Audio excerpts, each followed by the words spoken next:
सहेली।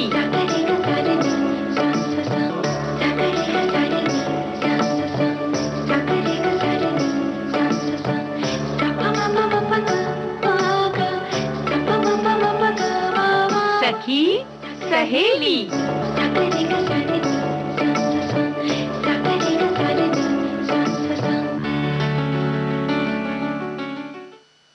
सखी सहेली सुनने वाली सभी सखियों, सहेलियों और श्रोताओं को नेहा शर्मा और आकांक्षा सिंह का नमस्कार।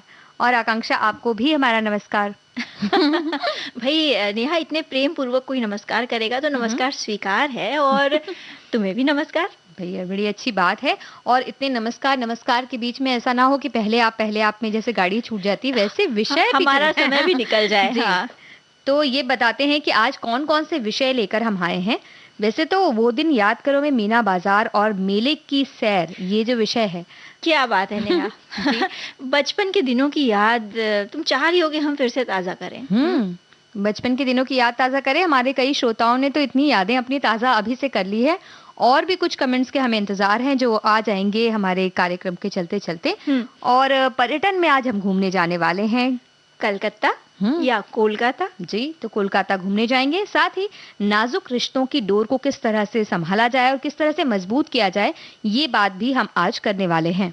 बिल्कुल। और नेहा, आज एक बेहद खास दिवस है, स्कूली हिंसा और बदमाशी के खिलाफ अंतर्राष्ट्रीय दिवस। जी। जब भी कोई बच्चा एक स्कूल से निकलकर दूसरे स्कूल में जाता है या अपना स्कूल छोड़कर वो कॉलेज की कहते हैं ना सीढ़ियां चढ़ता है, तो एक हल्का सा एक डर मन में रहता है कि नया माहौल है, नई जगह है, बच्चे नए होंगे, दोस्त बनाने पड़ेंगे, नए दोस्त बनाने पड़ेंगे, माहौल नया होगा।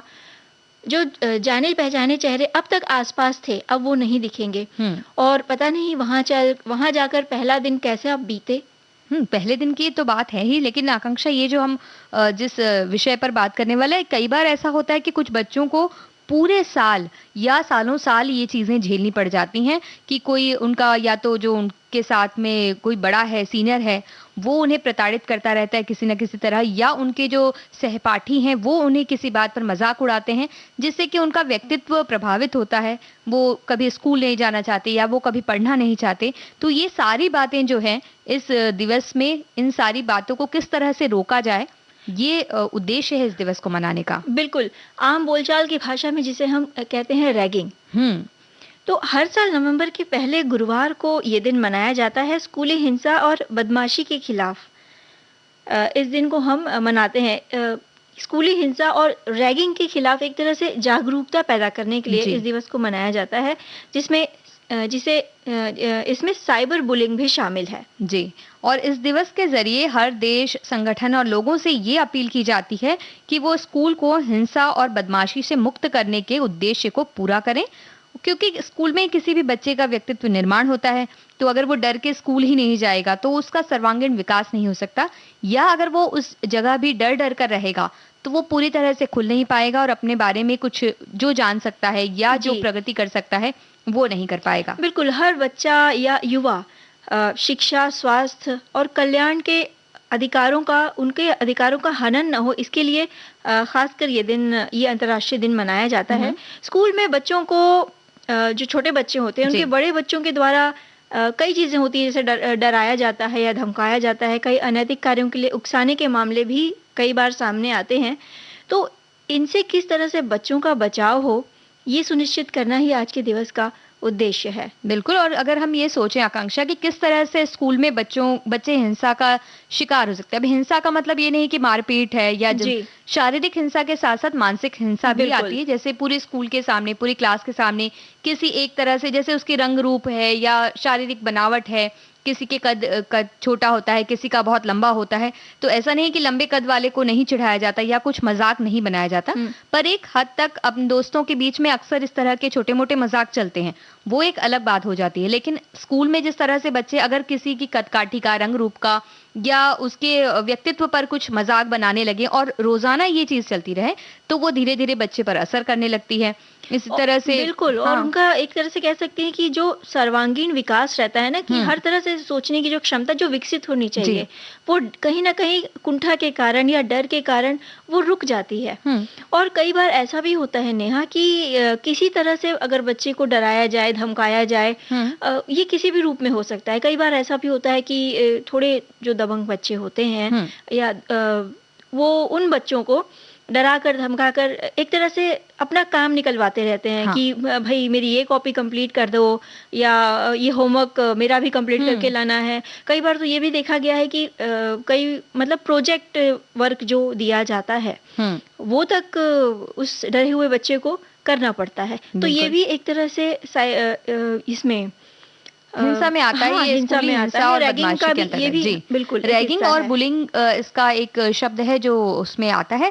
साथ ही साइबर बुलिंग भी इसमें आता है, जैसे ऑनलाइन किसी की बात का मजाक उड़ाना, या उसने अगर मान लीजिए सोशल मीडिया पे कुछ कमेंट्स किया है, कुछ फोटो डाली है, तो उसे लाकर उसको अलग तरह से कुछ अलग बनाकर या उसको कुछ मजाक बनाना, मीम की तरह उसे इस्तेमाल करना, उसका कि देखो इसने इस तरह से किया, या इसने इस रंग के कपड़े पहने, देखो ये इस तरह से लग रहा है, ऐसी जो बातें करके उसका मजाक उड़ाना। या मान लीजिए चैट पर उनसे कोई बातें हो रही हैं, आजकल चैट का जमाना है, चैट पर बातें हो रही हैं और मान लीजिए उन्होंने कोई अपनी बात बता दी अपने दोस्त समझकर, तो फिर उसका अंश सबको बता देना, या सबको बता देंगे या सबके पास फैला देंगे, इस तरह की जो बातें करते हैं, इस तरह की धमकी देकर भी उनसे बहुत से काम करवा लेते हैं वो। बिल्कुल, और इस तरह से जब होता है तो कई बार जो बच्चे रहते हैं, जो डरे हुए बच्चे रहते हैं, वो मजबूर हो जाते हैं कोई गलत कदम उठाने के लिए। जी। तो ज़रूरी ये है कि अगर बच्चा किसी भी तरह की छोटी से छोटी शिकायत भी करता है, तो माता-पिता उसे गौर से सुने और पहली नज़र में ही ये ना समझ लें कि भई बच्चा स्कूल नहीं जाना चाहता, नया माहौल है, शायद अवॉइड करना चाहता हो। ऐसी बात नहीं है। आप प्यार से पूछिए, जानिए कि क्या तकलीफ है, क्या दिक्कत आ रही है? क्या नए माहौल में ढलने में कोई परेशानी है? और इस साल इस दिवस की जो थीम है वो है मेरी आंखों के सामने नहीं, स्कूली हिंसा को रोकने और संबोधित करने में शिक्षकों की भूमिका। क्योंकि स्कूल में जो बच्चे जाते हैं वो शिक्षकों के भरोसे जाते हैं, अभिभावक के रूप में उनके सामने शिक्षक होते हैं, कोई भी परेशानी होगी तो वो उनसे कह सकते हैं। तो ऐसे में शिक्षक ये भूमिका उठाएं कि उनकी आंखों के सामने या उनके रहते हुए ये काम ना हो। बिल्कुल, स्कूल में जो शिक्षक होते हैं, शिक्षक-शिक्षिका होती हैं, बच्चा एक तरह से उन्हीं पे पूरा भरोसा करता है। तो अगर टीचर्स को कोई ऐसा डरा सहमा बच्चा दिखे जो अलग-थलग रहना चाहता है, तो शिक्षकों की भी ये ज़िम्मेदारी है कि उस ऐसे बच्चे से जाकर बात करें, उसकी परेशानी पूछें। बिल्कुल, और साथ ही शिक्षक-शिक्षिका इस तरह का माहौल बना सकते हैं बच्चों के बीच कि बच्चे किसी भी छोटी से छोटी परेशानी को आकर उनसे कह सकें और उन्हें पता हो कि उनके पास समाधान हो जाएगा। लेकिन यहाँ एक बात ये भी है कि कई बार शिक्षक जो डरा रहा है, धमका रहा है उस बच्चे को, जाकर उसे डाँट देते हैं या कोई सज़ा दे देते हैं, लेकिन बाद में वो वापस आकर उस बच्चे को प्रताड़ित करता है। शिक्षकों को ये लगता है कि एक बार हमने उन्हें कह दिया तो वो अब सुधर जाएगा, लेकिन इस पर भी नज़र रखनी बहुत ज़रूरी है। बिल्कुल, ये ध्यान देना ज़रूरी है कि इस तरह की बातें आगे ना हो। तो देखिए अभी ये सारी बातें तो हो गई हैं, लेकिन बातें ही आगे ना होती रहें इसके लिए गीत सुनवा देते हैं। सुनते हैं। बीचक दाना दाने ऊपर दाना, बीचक दाना दाने ऊपर दाना, एक दाना। छत से ऊपर लड़की नाचे, लड़का है दीवाना, एक दाना। छत से ऊपर लड़की नाचे, लड़का है दीवाना, एक दाना। बोलो क्या? अनार। बीचक दाना दाने ऊपर दाना,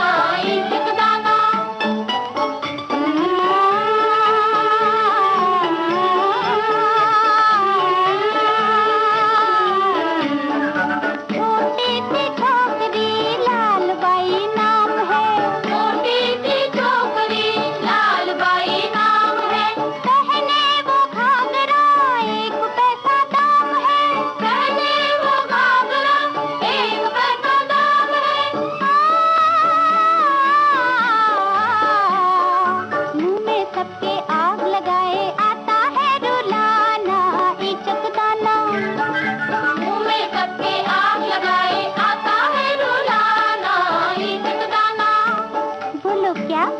मिर्ची बीच का दाना, बीच का दाना, दाने ऊपर दाना, एक का दाना।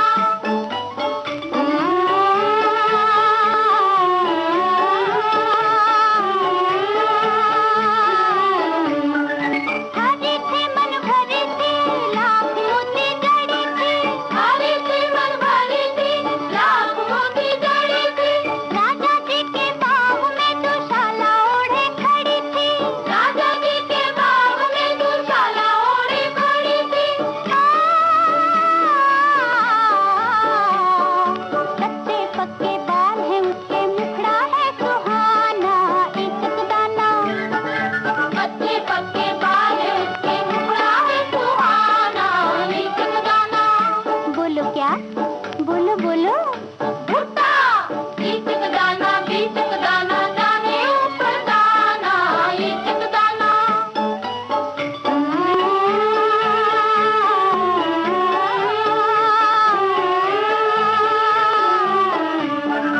एक जानवर ऐसा जिसकी दुम पर पैसा।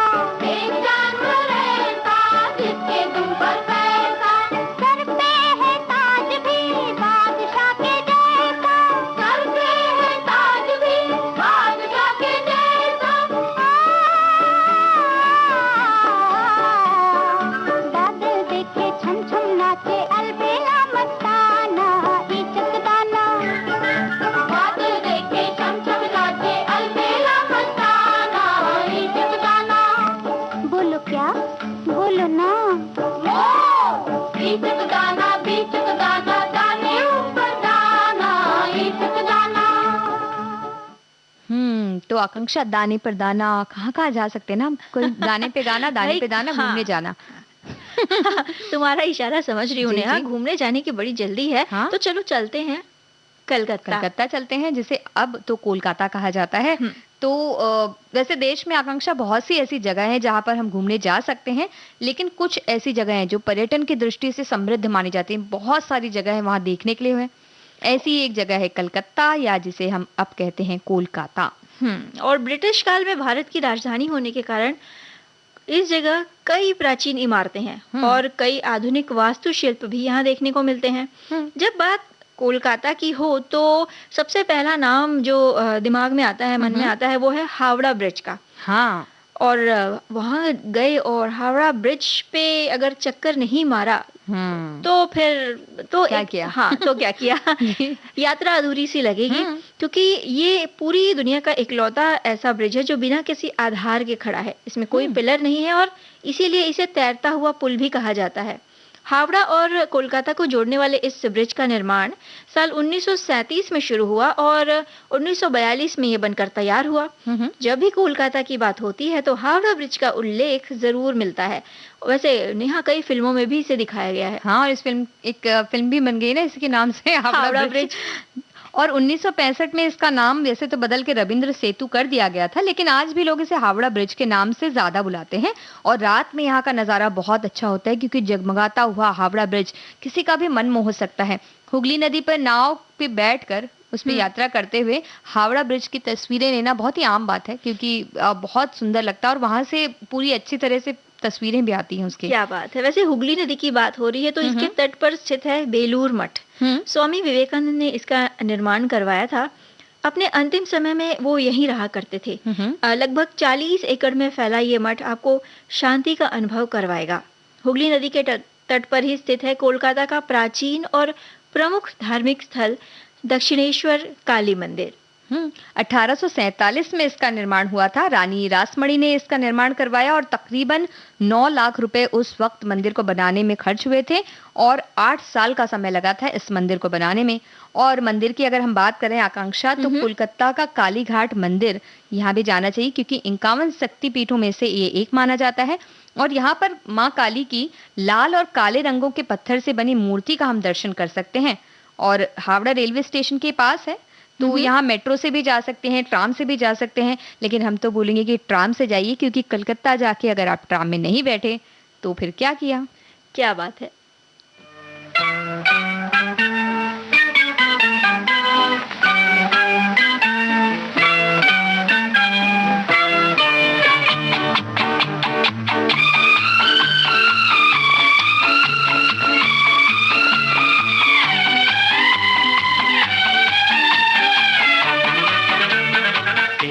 की तुक्की पान का इक्का, ईंट की तुक्की पान का इक्का, कहीं जोकर कहीं सत्ता है, सुनो जी ये कलकत्ता है। ईंट की तुक्की पान का इक्का, कहीं जोकर कहीं सत्ता है, सुनो जी ये कलकत्ता है।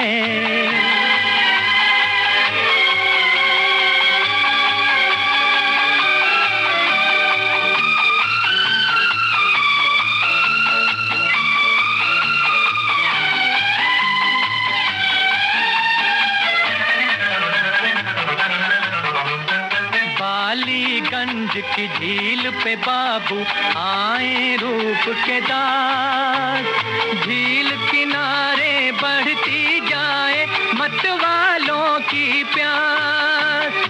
ना पाकिट में माल है बाबू, ना पाकिट में माल है बाबू, ना कपड़ा ना लत्ता है, सुनो जी ये कलकत्ता है। ईंट की तुक्की पान का इक्का, कहीं जोकर कहीं सत्ता है, सुनो जी ये कलकत्ता है।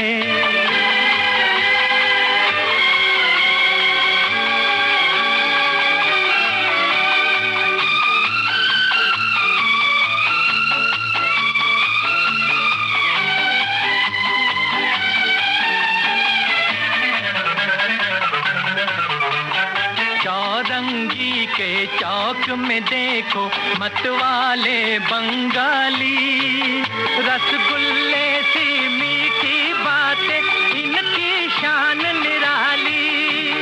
कहीं मुखर्जी कहीं बनर्जी, कहीं मुखर्जी कहीं बनर्जी, कहीं घोष कहीं दत्ता है, सुनो जी ये कलकत्ता है। ओ हटके ईंट की तुक्की पान का इक्का, कहीं जोकर कहीं सत्ता है, सुनो जी ये कलकत्ता है।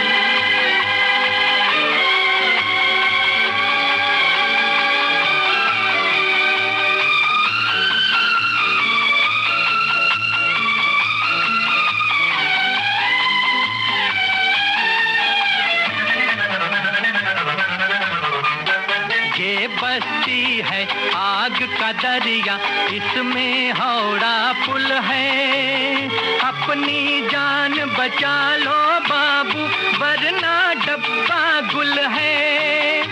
सर पर पाँव रख कर भागो, सर पर पाँव रख कर भागो, कटने वाला पत्ता है, सुनो जी ये कलकत्ता है। ईंट की तुक्की पान का इक्का, कहीं जोकर कहीं सत्ता है, सुनो जी ये कलकत्ता है।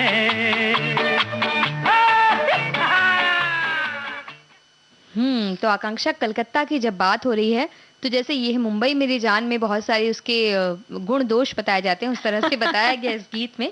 लेकिन जो वहाँ रहते हैं और जो घूमने जाते हैं उनके अनुभव काफी अच्छे भी रहते हैं और वो हमें बता मतलब कई ऐसी बातें हमें सुनने मिलती हैं। बिल्कुल भाई नेहा, भारत में पर्यटन की दृष्टि से अगर देखें तो हमारा भारत बेहद समृद्ध है। बिल्कुल। अच्छा, हम लोग काली मंदिर तक पहुंचे थे। हाँ। काली मंदिर के अलावा कोलकाता में जैन धर्म के 4 पवित्र तीर्थ स्थलों में से एक भगवान पार्श्वनाथ को समर्पित एक जैन मंदिर है। वाह। मंदिर के बाहर उद्यान, फव्वारे, संगमरमर से बनी मंदिर की खूबसूरती को बढ़ाते हैं।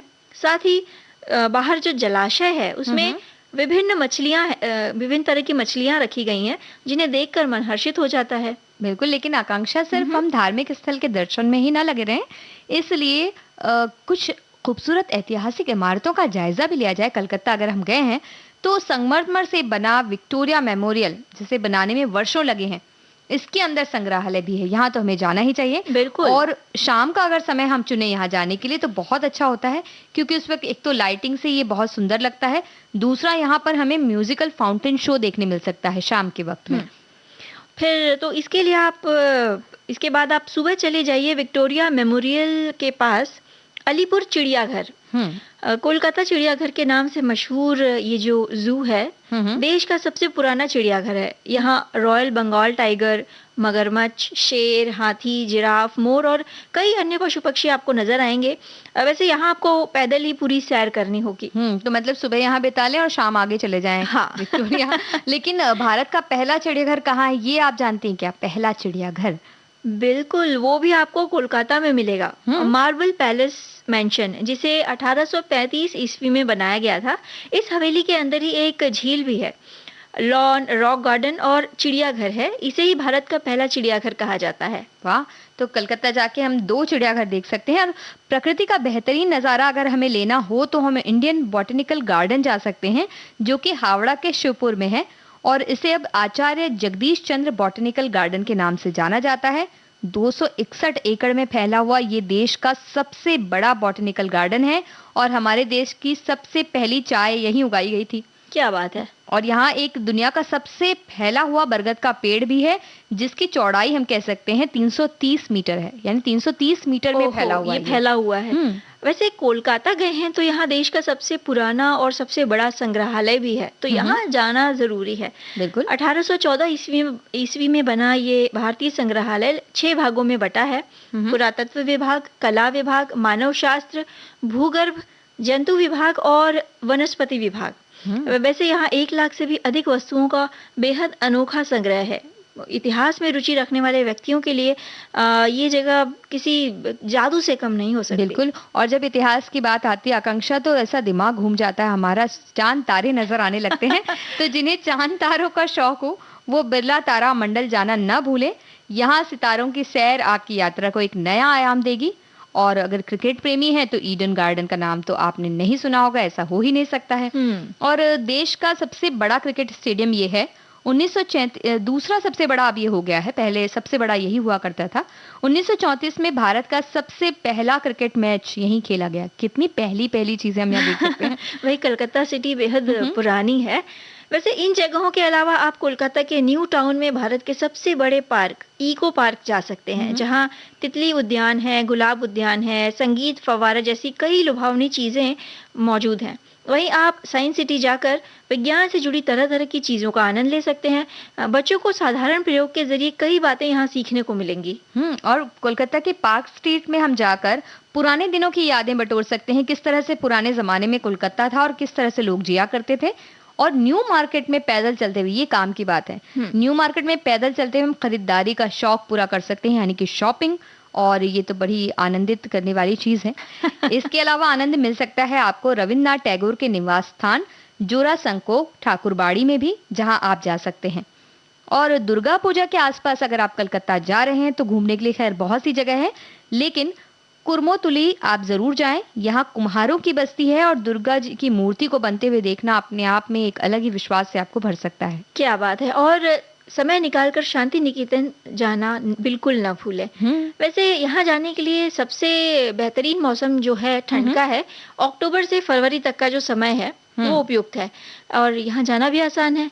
देश के हर बड़े शहर से कोलकाता जो है वो विमान द्वारा या रेल मार्ग द्वारा जुड़ा हुआ है। बिल्कुल। रेल से जाना चाहें तो कोलकाता के 3 प्रमुख रेलवे स्टेशन है, हावड़ा है, सियालदह है और चितपुर। साथ ही साथ सड़क मार्ग से बस या अपने वाहन से भी यहाँ पहुंचा जा सकता है। बिल्कुल, ये बहुत अच्छी बात है। और कलकत्ता घूमते वक्त एक जगह से दूसरे जगह जाने के लिए आप कोई भी सवारी लें, लेकिन ट्रॉम में बैठना ना भूलें। हाँ, ये तो बहुत जरूरी है।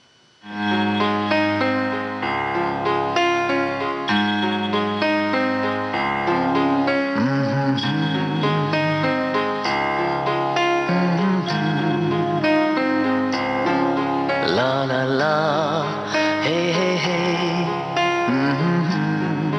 you are mine. La la la, hey hey hey, say you're mine. What do you think? पियो बोले पिया बोले जानू ना जिया डोले हौले हौले क्यों ये डोले जानू ना। Not bad. अब ये सुनो। दिल की जो बातें हैं, बातें जो दिल की हैं, दिल ही में रखना पिया। लब तो न खोलूं मैं, खोलूं न लब तो पर आंखों से सब कह दिया। पियो बोले, पिया बोले, क्या ये बोले जानू ना। जिया डोले, हाले हाले, क्यों ये डोले जानू ना। पियू बोले, पिया बोले, क्या ये बोले जानू ना। जिया डोले, हौले हौले, क्यों ये डोले जानू ना।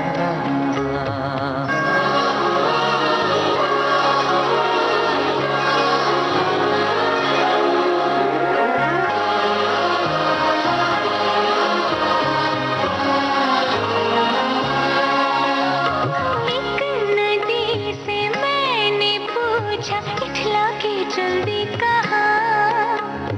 दूर तेरे पी का घर है, बल खा के जल्दी कहा।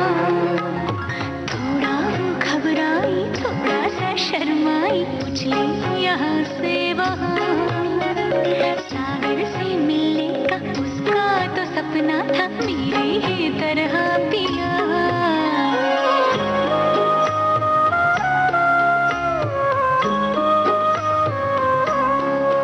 जिया डोले, हौले हौले, क्यों ये डोले जानू ना। पियू बोले, पिया बोले, क्या ये बोले जानू ना। जिया डोले, हौले हौले, क्यों ये डोले जानू ना।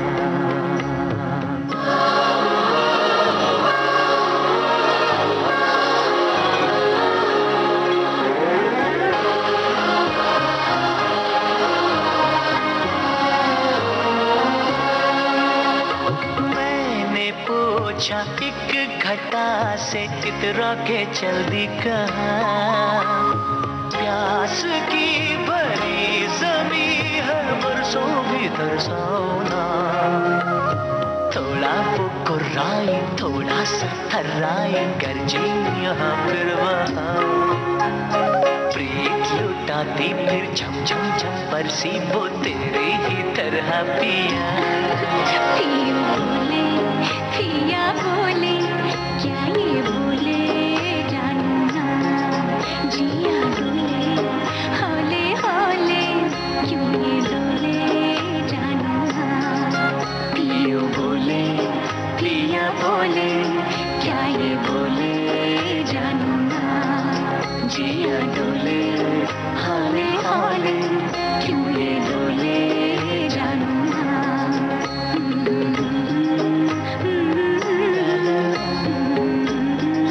ला ला ला, पियू बोले, पिया बोले, ला ला ला ला जानू ना।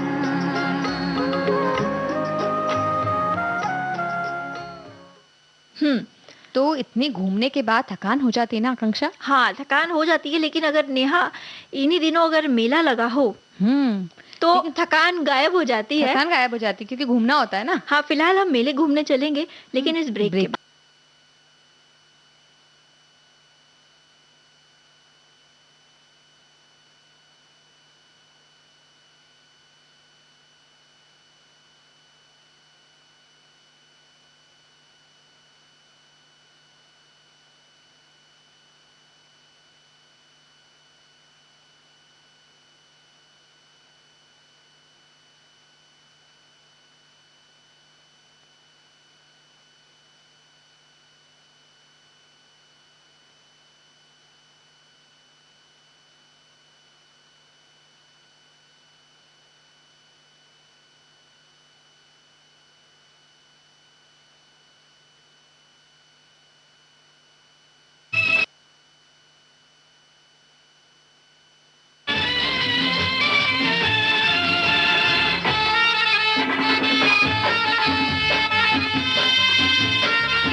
तो अंतराल के बाद हम लौट आए हैं और आप सभी सुन रहे हैं कार्यक्रम सखी सहेली। देखिए आकांक्षा, आज मेले और मीना बाजार की बात होने वाली है। हमारे बहुत से साथियों ने लिख भेजा है कि क्या-क्या उनके साथ हुआ, क्या-क्या बहुत सी बातें हैं, बहुत सी यादें हैं।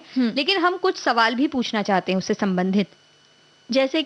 जैसे कि क्या हमारे साथियों ने मेले में जाके वो गुब्बारे को फोड़ा है, छोटी वाली जो बंदूक होती है, छर्रे वाली बंदूक से गुब्बारे फोड़े हैं उन्होंने, हाँ। या वो जो चक्री फेंक के जो सामान लेना होता है, हमेशा साबुन जो नहीं आता जीतते उसमें। हैं। हाँ, कुछ अच्छी चीजें आई हैं क्या कभी उनकी?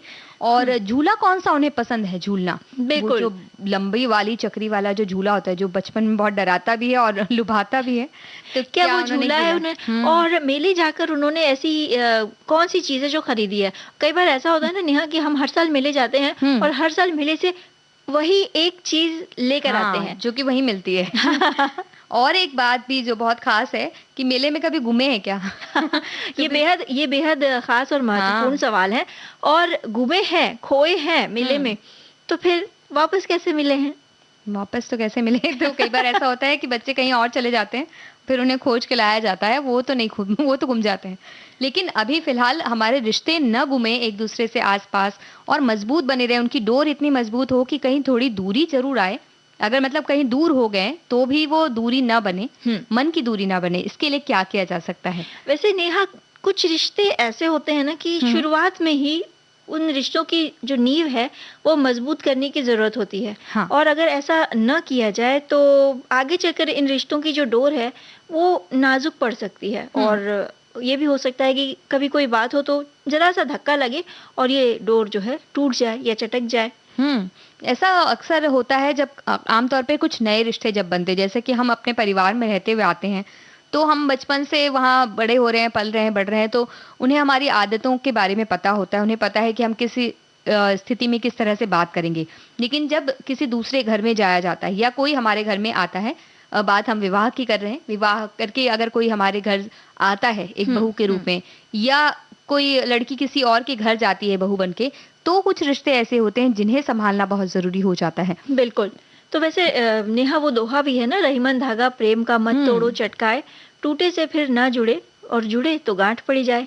तो भाई गांठ ना पड़े और धागा न टूटे नाजुक रिश्तों का, इसके लिए जरूरी है दोनों पक्षों से पहल हो। जी, और दोनों पक्षों से पहल हो, शुरुआत में ही कुछ अपनी अपनी तरह से कोशिशें हों, जो चीजें बुरी लगती हों वो सीधे साफ शब्दों में बता दी जाए। ऐसा नहीं कि उसको मन में आप गांठ बनाते जा रहे हैं और एक साथ एक दिन ही वो सारा ज्वालामुखी फूटा, ऐसा ना हो। इसके लिए जैसे सास बहू का रिश्ता है तो आमतौर पे कहा जाता है कि सास माँ की तरह होगी, माँ की तरह होगी, ऐसा कहा जाता है। तो कई बार अगर आप बिल्कुल ही अपनी माँ के साथ जिस तरह से हमारा व्यवहार होता है वैसा ही व्यवहार करने लगते हैं तो उन्हें कभी खटका हो जाता है, क्योंकि कितना भी हो एक वक्त लगता है अपनापन भी आने में। बिल्कुल। तो वो वक्त देना भी बहुत जरूरी है।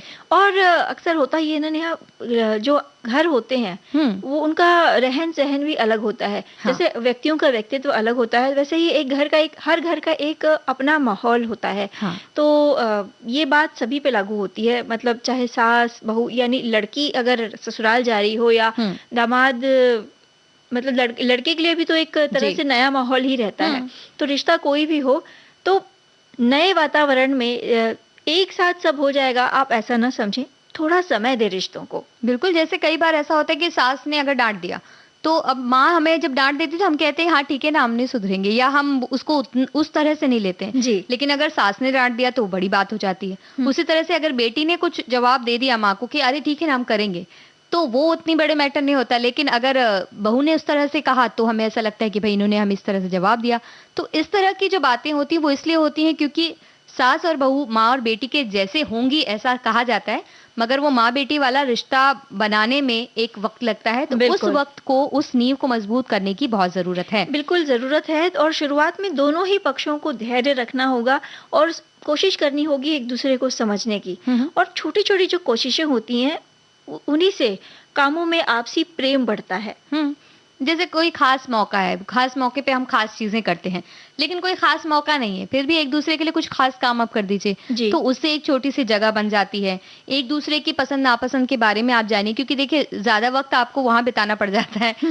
कहा जरूर जाता है कि आप एक जीवन साथी के साथ आते हैं, लेकिन अगर आप एक परिवार में साथ में रह रहे हैं तो आपको ज्यादा वक्त परिवार वालों के साथ बिताना पड़ता है कई बार। बिल्कुल। तो उनके साथ इस तरह आप सामंजस्य बिता सकते हैं। सास बहू की अगर हमने बातें की तो ननद और भाभी की बातें भी की जा सकती हैं। और बेहद खट्टा मीठा रिश्ता होता है ननद भाभी का। अक्सर ननद को लगता है कि उनकी लाडली वाली जो जगह है उस जगह अब किसी और का कब्जा हो सकता है, तो ऐसे में वो अपने अधिकारों को खोने से डर सकती है और एक अजीब सी तनावपूर्ण स्थिति पैदा होती है। बिल्कुल। तो कई बार ऐसा होता है कि किसी चीज में अगर कोई काम सिर्फ वही करती आ रही है अपने घर में, और अचानक से उनकी भाभी आई और उन्होंने वो काम कर दिया और उन्हें तारीफ भी मिल गई कि तुमने तो इनसे अच्छा कर दिया। जो तुलनात्मक वाला जो बात होती है उसमें फिर सारा मामला गड़बड़ हो जाता है। तो ऐसा अगर हो जाता है तो एक ये भी है कि ननद भी भाभी की सहेली बनने की कोशिश करें कि वो अकेली आई हैं कहीं से और वो नए वातावरण में है, तो उन्हें किस तरह से अच्छा महसूस कराया जा सके और उन्हें अपनापन दिया जा सके, इस तरह से वो महसूस करवाने की कोशिश करें। उसी तरह से भाभी भी उन्हें एक सहेली के तौर पर अपने साथ रख सकती हैं। उनसे बहुत सारे फायदे हो सकते हैं भाभी को, क्योंकि परिवार के सदस्यों को बहुत अच्छी तरह से वो जानती हैं। जानने में ननद एक महत्वपूर्ण भूमिका निभा सकती है। और सबसे महत्वपूर्ण जो रिश्ता है पति पत्नी का, ये तो शादी के बाद स्त्री ससुराल आती है, लेकिन कई बार घर परिवार के लोगों को समझने के लिए, घर संभालने के लिए, और एक सभी के मन में इच्छा होती है कि एक अच्छी बहू का कहते हैं ना तमगा मिले। ऐसा करने में अक्सर होता कभी-कभी मतलब हो सकता है ऐसा कि जो पत्नी है वो पति को ही भूल जाती है। हाँ, क्योंकि बहुत सारे उनको रिश्ते निभाने हैं, तो खास तौर पर अगर संयुक्त परिवार जैसी स्थिति में वो रह रही हैं, तो उन्हें ऐसा लगता है कि भाई उन्हें सबकी एक जो अपेक्षाएं हैं उनसे, उनको वो किसी तरह से पूरी करें और किसी तरह से उन्हें बुरा ना लगे किसी को भी। ये करते करते उन्हें लगता है कि भाई जो हमारे जो पति हैं वो तो हमारे साथी हैं, तो उन्हें तो क्यों बुरा लगेगा। लेकिन कई बार बुरा लग जाता है उस बातों का भी, तो इसलिए थोड़ा वक्त निकालना ज़रूरी है उनके लिए भी, और एक दूसरे से खुल के बात करने की ज़रूरत है। वैसे ही वो अगर पति को कई बार पत्नियां अपनी बातें बता देती हैं कि भाई परिवार में ऐसा ऐसा हुआ, फिर हमने ऐसा कह दिया, इस मतलब एक होता है ना कि अपनी बातें खुलकर किसी से कह दें, तो वो खुलकर कह देती हैं। लेकिन अगर वही बात को लेकर पति जाकर उनका पक्ष ले ले तो फिर बात गड़बड़ हो सकती है। शायद पत्नी वो ऐसा नहीं चाहती हो। भाई नेहा, ये कह सकते हैं कि बेहद नाजुक स्थिति होती है इस तरह की, तो ज़रूरत है समझदारी के साथ ऐसी स्थितियों से निपटने की। आपको समझना होगा कि कब किस जगह क्या बोलना है ना। वैसे हमारी एक सखी का भी कहना है कि रिश्तों की डोर बहुत नाजुक होती है, उन पर पर्याप्त ध्यान नहीं दिया जाए तो वे बिखर जाते हैं। प्रेम स्नेह के अभाव और अविश्वास का भाव बढ़ने से ही रिश्ते बिगड़ते हैं। जहाँ प्रेम और स्नेह है वहाँ रिश्ता मधुर है। बिल्कुल।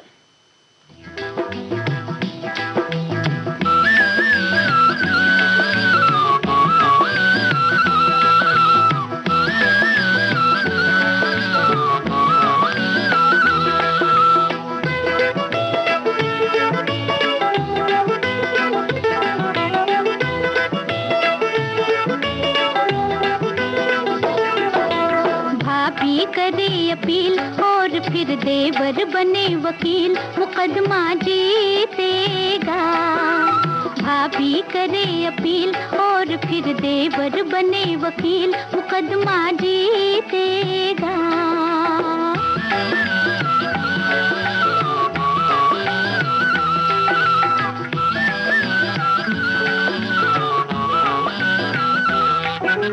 बहन के गाउन दिखा के चाल, बहन के गाउन दिखा के चाल, करेगा देवर मेरा कमाल।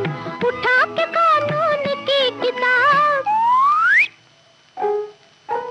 उठा के कानून की किताब, निकालेगा बाल की फिखाल। कहो कि किस्मत बदल जाए, नहीं करा ही दूंगी जेल। भाभी करे अपील और फिर देवर बने वकील, मुकदमा जीतेगा। भाभी करे अपील और फिर देवर बने वकील, मुकदमा जीतेगा।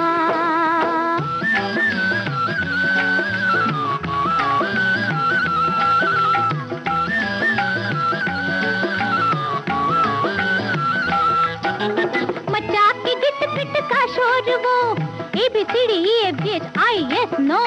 मचा के गिट पिट का शोर वो, छुड़ा ही लेगा हर एक को।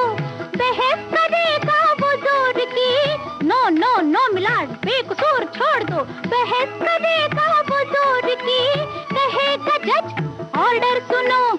Order order. ओहो मुसीबत से भाग जाए नहीं करा ही दूंगी जेल। भाभी करे अपील और फिर देवर बने वकील, मुकदमा जीतेगा। भाभी करे अपील और फिर देवर बने वकील, मुकदमा जीतेगा।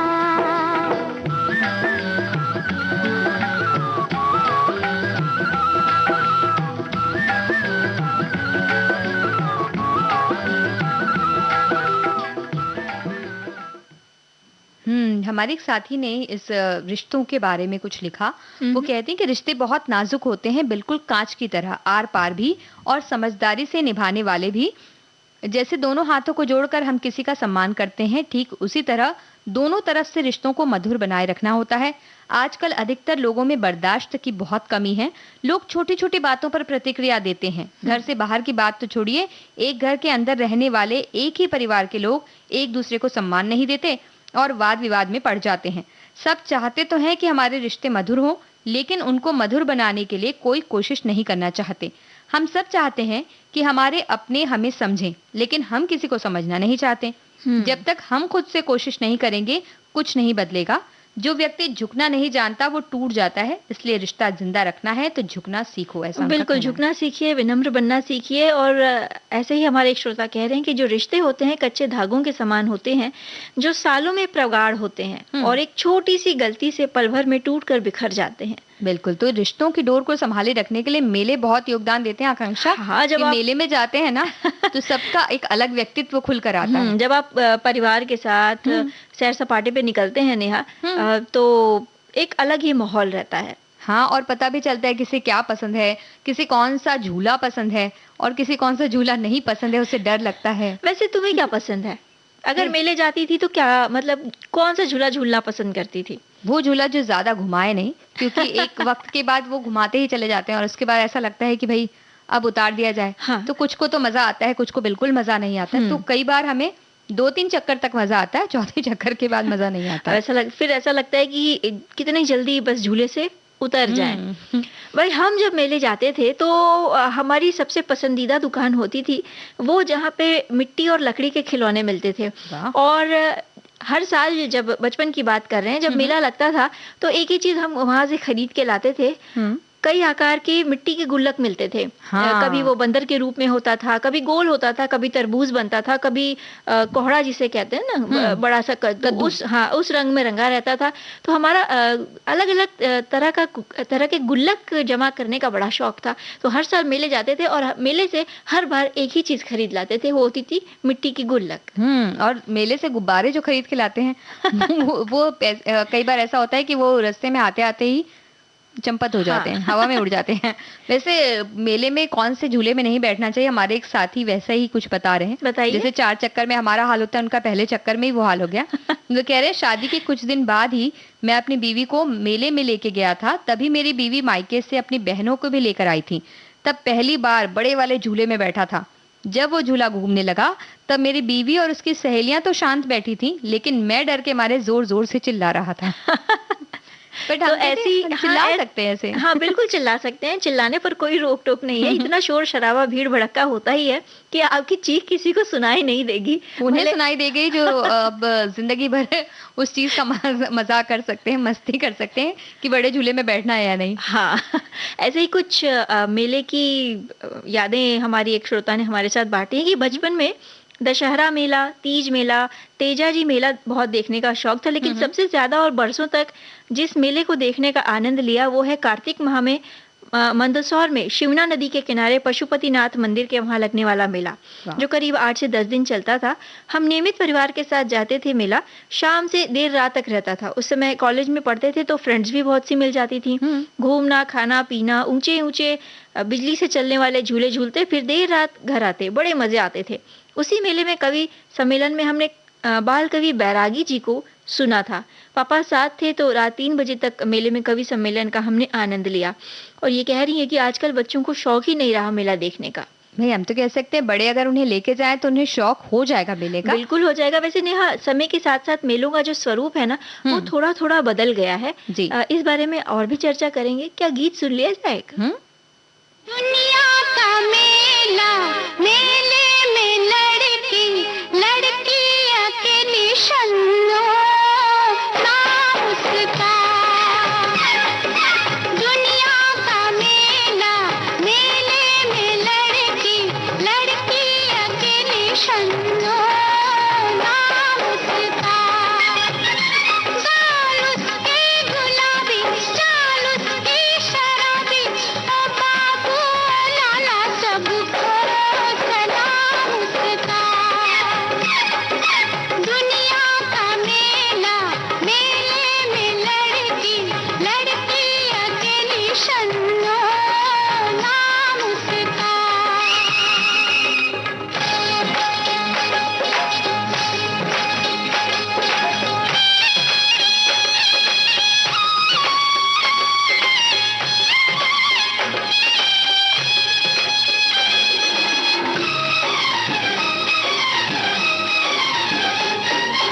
तौबा ओ मेरी तौबा, करते हैं सब इशारे, तौबा ओ मेरी तौबा, किसकी तरफ देखे, आशिक है उसके सारे, किसकी तरफ देखे।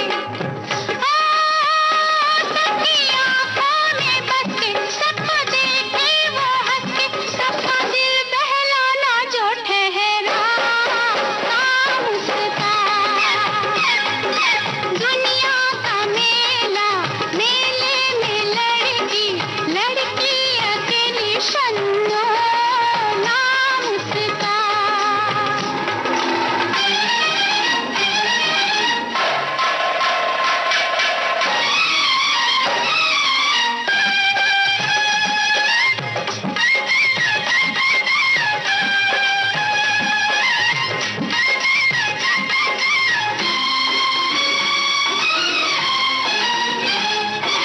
कहते हैं लोग उसकी जादू भरी है बातें, कहते हैं लोग उसकी आंखों में हर किसी की कटने लगी है रातें, आंखों में हर किसी की। ओ नींद उसकी उड़ाए, चैन उसका चुराए, आजकल शहर में है चर्चा, नाम उसका। दुनिया का मेला, मेले में लड़की, लड़की अकेली शन्नो, नाम उसका। गाल उसके गुलाबी, चाल उसकी शराबी, ओ बाबू लाला सबको सलाम उसका। दुनिया का मेला, मेले में लड़की, लड़की अकेली शन्नो, नाम। जो ये लड़की अकेली वाली बात हो रही है ना, तो कई बार ऐसे अकेले जब रह जाते हैं मेले के बीच में, तो ऐसे वो फिल्में याद आ जाती है कुंभ के मेले में। हाँ, घूमने नहीं गए कहीं हम। और अचानक से ऐसा लगने लगता है कि हाय अब हम खो गए हैं, पता नहीं कितने सालों बाद अब मिलेंगे। हाँ, कई बार ऐसा लगता है और कई लोगों को तो बड़ा अच्छा लगता है क्योंकि चलो खो गए, कोई टोकने वाला नहीं है, चलो पूरा घूम लेते हैं। वो तो हमें खोज ही लेंगे बाद भाई में। नेहा, ऐसा है कि मेले में खो भले जाएं, लेकिन एक दूसरे से मिलवाने की भी व्यवस्था होती है। अब तो बिल्कुल। समय के साथ साथ कई सारी चीजें बदल गई हैं। अब माइक लग जाता है, उस पे अनाउंसमेंट बाकायदा की जाती है कि इस बच्चे के माता पिता या फलाने व्यक्ति के लिए यहाँ कोई इंतजार कर रहा है, तो ये बहुत कृपया। अच्छा लगता है ना, उस तरह से जब अनाउंसमेंट की जाती है तो ऐसा लगता है अब मेला पूरा हो गया। लेकिन हाँ। अब तो फोन में ही आप पता कर लेते हैं। वैसे हमारी एक साथी कह रही हैं कि पशुपतिनाथ मेले में इतनी भीड़ होती थी कि एक बार छोटा भाई जो करीब 7-8 साल का था वो खो गया था। बहुत ढूंढा लेकिन नहीं मिला। रात का समय, सब बहुत परेशान हो गए। बहुत देर ढूंढने के बाद एक दुकान पर बैठा मिला। उस दुकानदार ने उसे घबराया हुआ देखकर बैठा लिया। क्या बात है। तो इस तरह की जो अच्छी एक बातें होती है ना कि हम इंसानियत की बातें करते हैं, तो वो भी इस मेले में हमें मिलती है कि लोग परेशान बच्चे को देखकर बिठा लेते हैं कि कभी तो आएंगे कोई खोजता हुआ सब। हाँ बिल्कुल। और मेले में कई तरह के स्टॉल्स लगे होते हैं, कई तरह के खेल खिलाए जाते हैं। तो हमारी एक सखी कह रही है कि गुब्बारे तो बंदूक से नहीं फोड़े, जैसा हमने पूछा था, लेकिन चक्री घुमाकर लॉटरी खेलते थे, जो उस जमाने में 25 से 30 पैसे में होती थी। और उसमें छोटे मोटे खिलौने, हेयर बैंड, हेयर क्लिप और सोप केस, ब्रश और कभी कुछ भी नहीं निकलता था। तो कागज और गत्ते के टुकड़े निकलते थे। 25 पैसा बर्बाद होने का गम मन में बहुत दिनों तक सालता रहता था, लेकिन सोचिए उसका आनंद कितना आता था। भाई पूछिए मत आकांक्षा, ये वाला गम जो है इसने हमारा ये गम हरा कर दिया है। ये बहुत ही इसमें हमने बहुत अपनी लॉटरी के चक्करों में इस तरह से अपने पॉकेट मनी गवाई पॉकेट मनी है। गवाई, 25-25 पैसे में कभी कुछ निकल जाएगा अच्छी, और इतने सुंदर सी गुड़िया या ऐसे सुंदर सी जो चीजें होती थी वो पीछे रखी होती थी, वहां तक कभी हम पहुंच ही नहीं पाते थे। लेकिन वहां तक पहुंचने का एक लक्ष्य बनाते थे कि अभी नहीं, इस 25 पैसे में नहीं पहुंचे तो अगले में अगले में पहुंच जाएंगे। ऐसा करके हम काफी चीजें गंवा देते थे। बिल्कुल। और कई स्टॉलों में ना कई सारी दुकानें लगी होती थी, उनमें सबसे आकर्षित दुकान ये भी करती थी, जैसे जैसे समय बीतता गया हम लोग बड़े होते गए, तो वो जो कई तरह के कहते हैं ना छोटे मोटे जो गहने होते थे, कान की बालियां होती थी या गले का हार होता था, और सबसे ज्यादा लुभाती थी रंग बिरंगी चूड़ियां। और हमारी एक साथी कह रही है कि मेले में चूरन का ठेला सबसे आकर्षित करता क्या था। बात है। फिर उसके बाद नारंगी बर्फ खाने का, और पानी के पताशे, आलू की टिक्की, कैरी, कमरख, इमली खाने का अपना मजा था। बालों के लिए रिबन फूलों वाले 1 मीटर खरीद कर लाना अवश्य होता था। फिर इससे समझ में आ रहा है ना, सखी पहले खाना वाना खाने के बाद फिर खरीद के लाती थी। और ये जो रिबन वाली बात है ना, हाँ। ये बेहद जरूरी होती थी, क्योंकि वही ऐसी जगह होती थी कि जहाँ कई तरह के रिबन जो थे, सैटिन रिबन मिल जाते थे। और हमारी एक सखी याद करते हुए बता रही हैं कि पता नहीं वो एक बड़ा सा डंडे के ऊपरी हिस्से में सादा सादा सा कुछ लाता था। सब बच्चे जो बोलते थे तो हाथी, चिड़िया, तोता बना बना कर देता था। वो कोई मीठी खाने की टॉफी जैसी चीज होती थी, पापा ले जाते थे मेले में। बहुत याद आ गई उसकी। बिल्कुल, ये तो याद आनी चाहिए, और ये अभी भी मिलती है अगर वो जाए तो। और हाँ, वो ठंडी-ठंडी लगती है खाने के ठंडी बाद। लगती है, अभी मिलती है। और एक जो वो गुलाबी सफेद कलर के जो इतने ऐसे लगता है कि बादल लेकर हम जा रहे हैं, जिसे हम बुढ़िया बूढ़ी के बाल कहते हैं। और सोचिए हम उसे खा भी लेते थे ऐसा बोल के भी। तो बचपन बहुत ही अच्छा होता है, इस तरह से हम रह सकते हैं। और मेले में जब घूम रहे हैं, फिर रहे हैं, तो बहुत सारा नाच गाना भी वहां हमें दिखता है। कभी नट की तरह वो बच्ची चलती हुई दिखती है, या कोई औरत उस तरह से चलती हुई दिखती है रस्सी में। तो इस तरह की बहुत सारी चीजें होती हैं। मेले में नाच गाना ना हो और बहुरूपिया ना हो, ऐसा तो हो ही नहीं सकता।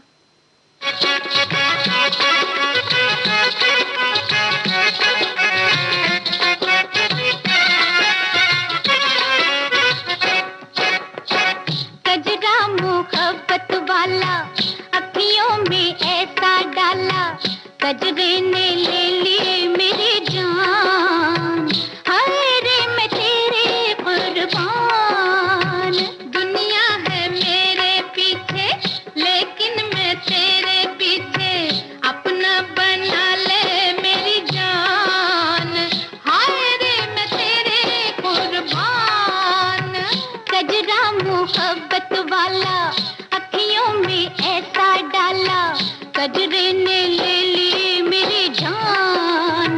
हाय रे मैं तेरे कुर्बान।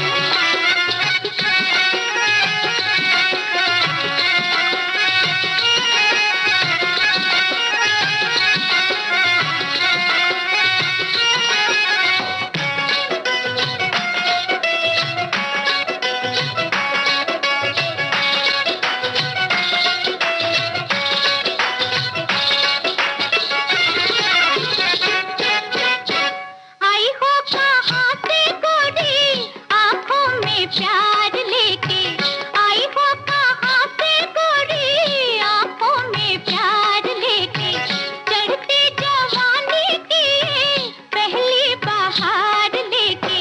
दिल्ली शहर का सारा मीना बाजार लेके। दिल्ली शहर का सारा मीना बाजार लेके। झुमका बरेली वाला कानों में ऐसा डाला, झुमके ने ले ली मेरी जान। हाय रे मैं तेरे कुर्बान। दुनिया है मेरे पीछे, लेकिन मैं तेरे पीछे। अपना बना ले मेरी जान। हाय रे मैं तेरे कुर्बान।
इस तरह से मेले का आनंद, मेले की बातें करते करते कितना आनंद आ जाता ना आकांक्षा।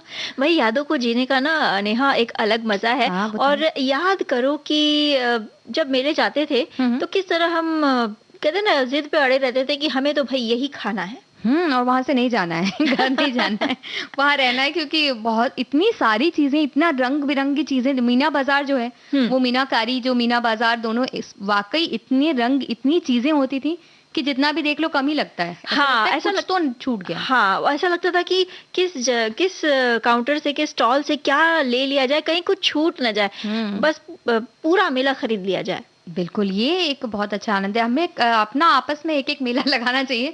तो ऐसा लगता है कई बार कि ऐसे अरे मेले लगते रहना चाहिए और मेले में जाना भी चाहिए, कितना अच्छा लगता है। वही यादें नेहा, ही रह गई मगर। हाँ नेहा, समय के साथ साथ मेलों का जो स्वरूप है वो कहीं ना कहीं थोड़ा बदल सा गया है। अब कई चीजें आधुनिक हो गई हैं अब, लेकिन वो जो पहले मेला लगा करता था ना, गांव वाला या सावन का मेला, हाँ, या तीज पर जो मेले लगते थे, उनका मजा ही कुछ और था। बिल्कुल। तो एक बात बताऊं, पास ही में मेला लगा है, क्या बात कर रहे हो? तो फिर अब घड़ी भी ये इशारा कर रही है कि जल्द से जल्द आप लोग मेले चले जाइए, ऐसा नहीं लग रहा आकांक्षा? तो घड़ी की बात मान लेते हैं, सबसे विदा लेते हैं। बिल्कुल। सभी को आकांक्षा सिंह और नेहा शर्मा का नमस्कार।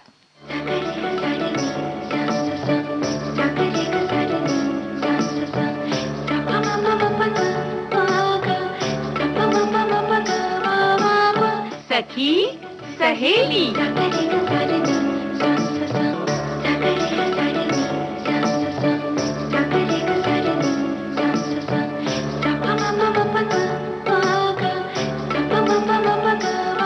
सखी सहेली।